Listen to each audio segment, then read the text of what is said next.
Halo semua, pada video kali ini kita akan melanjutkan pembahasan soal UASN Kimia tahun 2024 tingkat nasional. Soal yang kita bahas kali ini adalah soal nomor 9, soal terakhir ya. Soal ini tentang potensial reduksi unsur dan aplikasinya. Oke, kita baca dulu soalnya. Kestabilan suatu spesies dapat ditentukan menggunakan diagram yang menggambarkan hubungan antara energi bebas dan bilangan oksidasi. Perhatikan diagram-diagram di bawah ini. Oke, ini diagramnya. Ada 3 diagram. Ketiga diagram di atas menunjukkan hubungan antara energi bebas dan bilangan oksidasi spesies kimia pada pH 0, masing-masing untuk X, Y, dan Z. Jawablah pertanyaan berikut berdasarkan diagram di atas. Manakah antara X, Y, atau Z yang merupakan logam? Berikan alasannya. Oke, logam.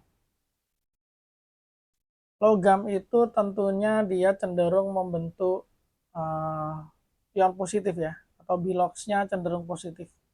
Diagram 1 ada negatifnya, diagram 3 ada negatifnya juga. Nah, sementara itu, untuk diagram 2 ini biloxnya semuanya positif ya. So, kemungkinan besar diagram 2 atau si Y ini adalah unsur logam. Alasannya karena semua spesies biloxnya positif atau lebih besar sama dengan 0. Nah, gitu aja. Kemudian untuk poin B, tuliskan spesies yang paling stabil untuk masing-masing diagram.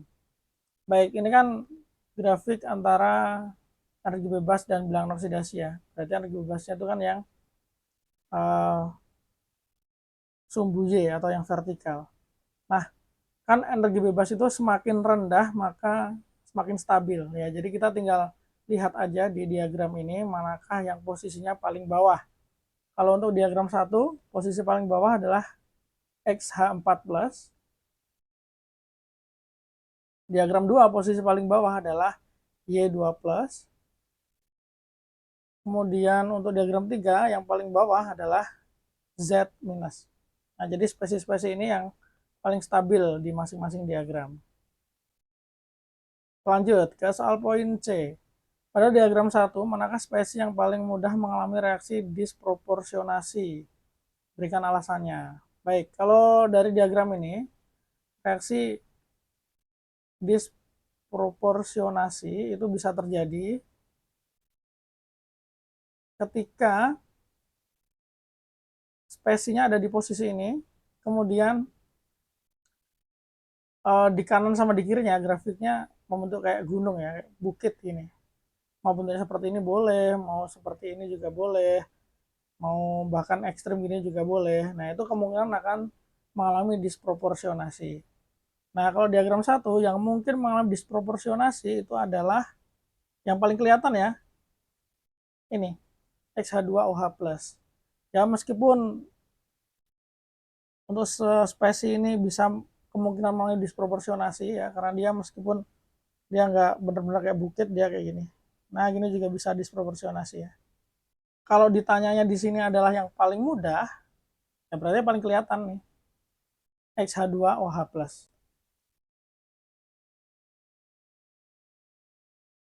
Lanjut ke soal poin D. Diketahui data potensial reduksi standar sebagai berikut. Reaksi belum setara. Tentukan potensial reduksi untuk ZO3- menjadi Z2. ZO3- itu berarti ini ya. Terus dia jadi ZO2. ZO2 itu ini. ZO2 berarti jadi HZO2. HZO2 baru jadi Z2. Berarti ini kita pakai 3 reaksi ya. Reaksi yang pertama adalah ZO3- menjadi ZO2, ini tambah berapa elektron ya berarti ya? Z yang di sini biloxnya plus 5, ini plus 4, berarti ini tambah 1 elektron. Kemudian untuk yang ZO2 ini plus 4, HZO2 ini plus 3, berarti ini tambah 1 elektron juga. Yang terakhir HZO2 ini kan plus 3, Z2 nya 0, berarti tambah 3 elektron, tapi ininya setengah. Nah gitu, koefisien Z2 nya setengah. Ya nggak masalah sih mau setengah mau berapa, nanti nilai N0 tidak terlalu berpengaruh atau tidak berubah lah, tidak dipengaruhi oleh koefisien seperti itu. Nah, sekarang kita terus belajar reaksi yang terlibat ya untuk yang D1. Ini ada elektron. Terus untuk reaksi keduanya dia ada ZO2 menjadi HZO2. Ini jadinya ada elektron. Tambah lagi ini HZO2 berubah menjadi Z2 atau setengah Z2 gitu ya. Ini tambah 3 elektron. Ini kalau reaksinya ditambah, ini nanti akan jadi Z, ini elektronnya dulu ditambah ya. 5 elektron tambah ZO3 min, ini akan berubah menjadi setengah Z2. Nah, seperti itu. Nah, untuk ngitungnya, kita misalkan dulu ya, ini ada delta G1, delta G2, delta G3, yang ini delta G4. Tentunya berdasarkan hukum Hess, delta G4 ini nanti nilainya akan sama dengan delta G1 tambah delta G2 tambah delta G3 ya. Tapi delta G ini punya hubungan dengan E0 juga. Kalau ini berarti secara umum gini ya, delta G itu sama dengan minus Z kali F kali E0. Z ini adalah jumlah elektron yang terlibat atau koefisien elektron di reaksi oksidasi atau reduksinya. Nah, kalau ini delta G1 berarti Z-nya adalah 1 kali F kali E0. E0-nya adalah yang mana tadi? Z3 min, yang ini ya. 1,18. Untuk delta G2 berarti ZO2 menjadi HZO2. E0-nya yang di sini berarti minus 1 kali F kali 1,19. Sedangkan delta G3 ini minus 3 dikali F kali mana ya HZO2? Oh, ini yang ini. 1,66. Yang terakhir delta G4 nanti akan sama dengan minus elektronnya 5. F dikali E0. E0 ini nanti kita cari ya. E0 reaksi 1 gitu aja. Nah, ini kan nomor 1 gitu kan, D1. Nah, baru kita terapkan hukum Hess. Hukum Hess itu kan berarti delta G4 sama dengan delta G1 tambah delta G2 tambah delta G3. Delta G4-nya minus 5F E0 reaksi 1. Delta G1-nya adalah minus 1,18F minus lagi 1,19F minus lagi 1,66 ya, 3 kali 1,66 gitu aja ya, F. Oke, ini kita satukan saja untuk yang ruas kanan ya. Ini kita punya minus 1,18 minus lagi 1,19 minus lagi 3 kali 1,66. Ini hasilnya adalah minus 7,35. Minus 7,35 F. Ini dibagi aja minus F, kedua ruas, jadinya ini sisa, atau gini aja ya. E0 reaksi 1 ini sama aja dengan 7,35 F per 5F gitu. Jadinya 7,35 dibagi 5. Ini hasilnya 1,47. Plus ya. Satuannya volt. Oke. Potensial reduksi dari reaksi 1 sudah dapat. Sekarang kita menuju ke reaksi kedua. Untuk reaksi kedua ini, caranya sama kayak yang tadi ya. Cuman kita tentukan dulu aja reaksi-reaksi yang terlibat. Dari ZO2 menjadi Z minus. Ini Z minus, ini ZO2. Berarti ZO2 berubah dulu jadi HZO2. Ini tambahan 1 elektron gitu ya. Terus habis itu HZO2 berubah jadi Z2 dulu. HZO2 berubah jadi Z2, dikasih koin setengah. Ini tadi biloxnya Z yang di HZO2 adalah plus 3, ini 0, maka tambah 3 elektron. Kayak gini.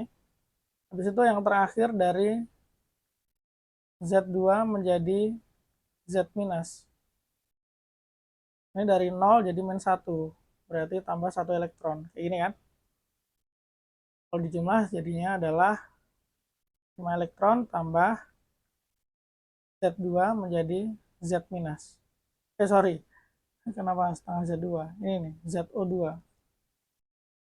ZO2 menjadi Z minus. Nah, ini melibatkan 5 elektron ya. Nah, sekarang sama kayak tadi. Kita misalkan nih delta G1, delta G2, delta G3, ini juga delta G4. Delta G1 berarti minus 1 dikali ZO2 menjadi HZO 1,19.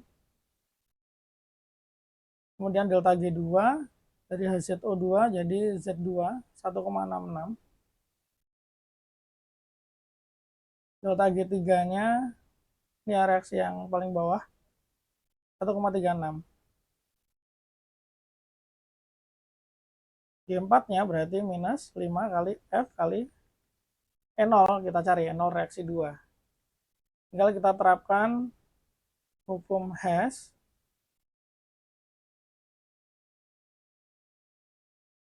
Berarti delta G4-nya minus 5 kali F kali E0 pada reaksi 2 yang ditanya. Delta G1 ini jadi minus 1,19 F tambah delta G2 minus 3 kali 1,66 F. Delta G3-nya minus 1,36 F. Ini kita total dulu. Yang ruas kanan kita total, ini jadinya 1,19 tambah 3 kali 1,66 tambah 1,36.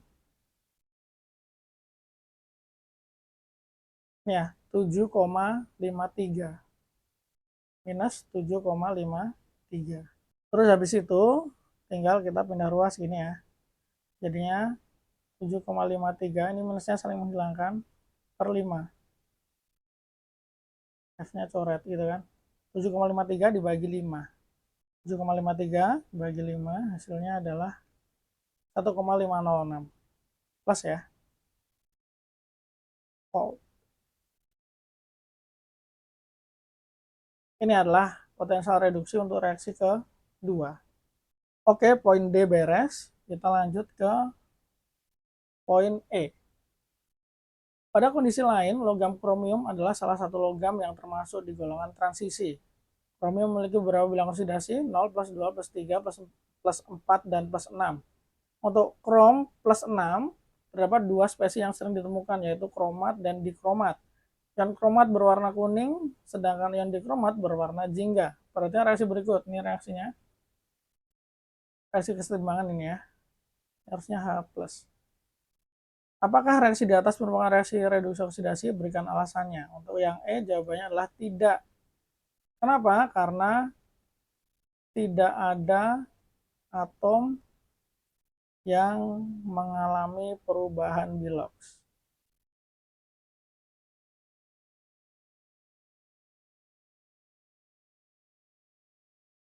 Terus untuk poin F, pada kondisi asam, spesies krom 6 manakah yang lebih dominan?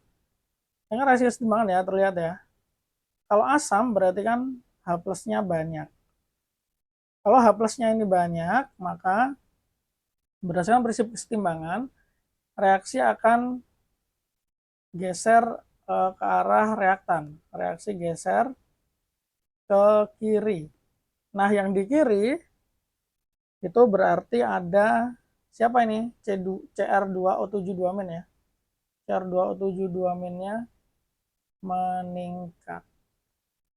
Jadi kalau dalam kondisi asam, maka spesies yang dominan adalah CR2O72-. Ini jawabannya untuk yang F. Ya, mungkin sampai sini dulu ya pembahasan nomor 9. Sebenarnya masih ada lagi soalnya, poin G, dan seterusnya. Kita akan bahas di video yang lain. Thank you sudah menonton. See you on the next video. Dah.